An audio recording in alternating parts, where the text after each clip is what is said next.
It happens almost every time. You sit down, you finally exhale, and within seconds, she's there. Climbing onto your lap, kneading her paws into your stomach like she's making bread, purring so hard you can feel it in your chest.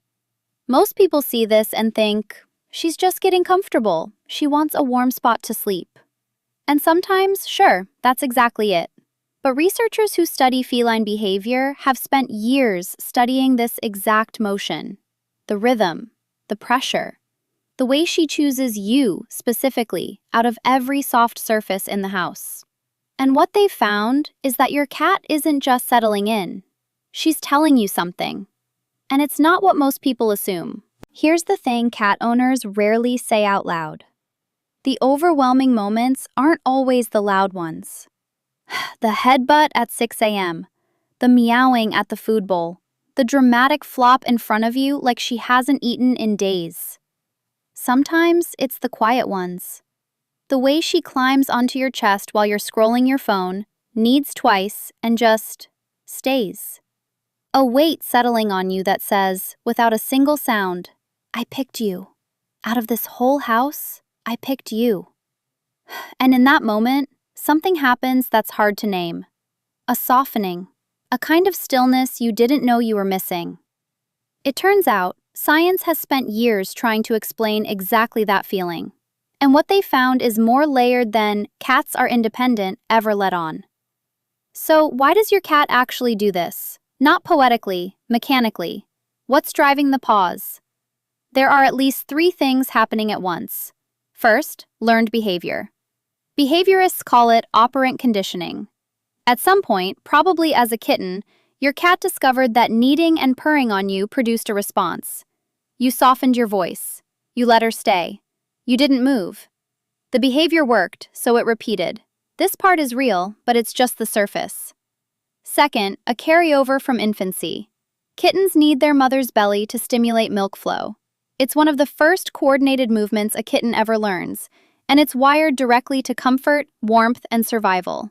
That motor pattern doesn't disappear when the kitten grows up. It just changes targets.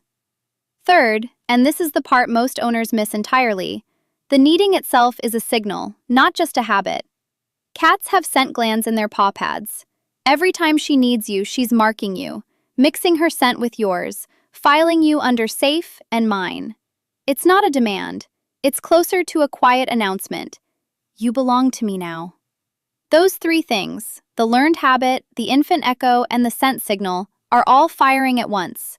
And that's just the beginning. Knowing what it is doesn't tell you what it means. And that's where it gets interesting. In 2020, researchers at the University of Sussex and the University of Portsmouth ran an experiment most cat owners had quietly suspected for years. Psychologists Tasman Humphrey and Karen McComb studied something called the slow blink, a half-closed, narrowed eye expression cats give when they're relaxed. They had owners slow blink at their own cats, and then had a complete stranger, someone the cat had never met, do the exact same thing. Here's what surprised them. The cats slow blinked back, not just at their owners, but at total strangers. And after the stranger slow blinked at them, the cats were significantly more likely to approach that stranger's outstretched hand. They weren't responding to a bond they'd built over years. They were responding to a signal, in real time, from someone they had every evolutionary reason to be cautious around. Your cat isn't only fluent in you. She's fluent in a language she'll use with anyone willing to speak it gently. A year earlier, a team led by Kristen Vitale at Oregon State University asked a bigger question. Do cats actually attach to people the way human infants attach to caregivers?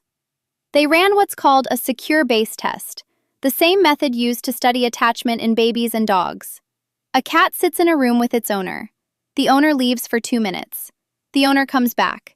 The results stopped a lot of people who assumed cats simply don't care that much.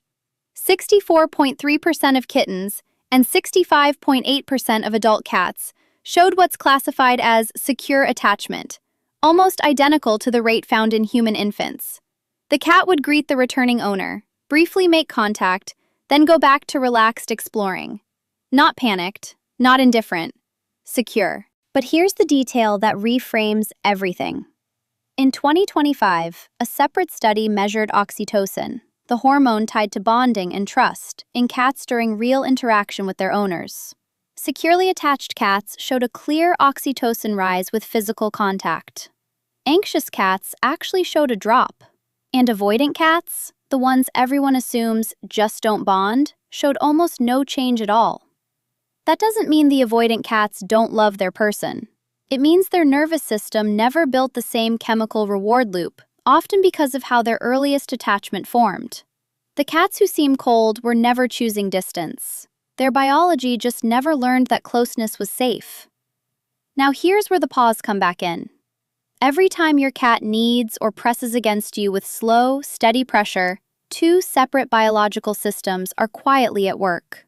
The first lives in your own skin. Researchers studying touch across mammals have identified nerve fibers, found in hairy skin in humans too, that respond specifically to slow, gentle, sustained pressure. Not sharp touch, not temperature, just that exact rhythm. These fibers send their signals straight to the brain's emotional centers, not the parts that process simple sensation. In plain terms, that slow kneading isn't just felt, it's processed as safety. The second system belongs entirely to your cat. Purring isn't just a sound.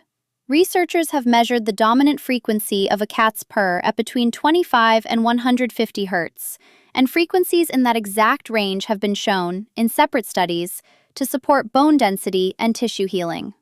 Some scientists believe cats purr partly as a form of self-soothing, even self-repair, especially in moments of stress or pain. So when she kneads and purrs on your chest at the same time, you're not imagining the effect.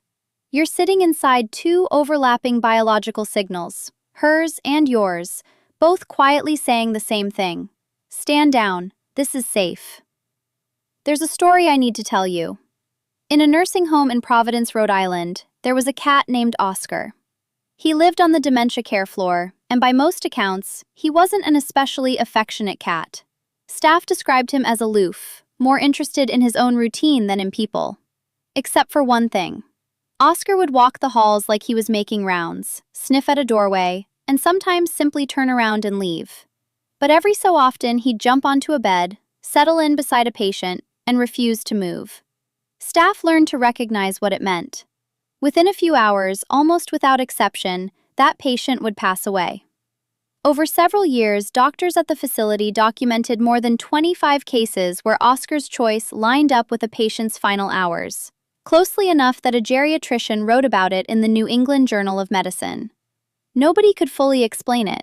Maybe he sensed a change in scent, in stillness, in breathing.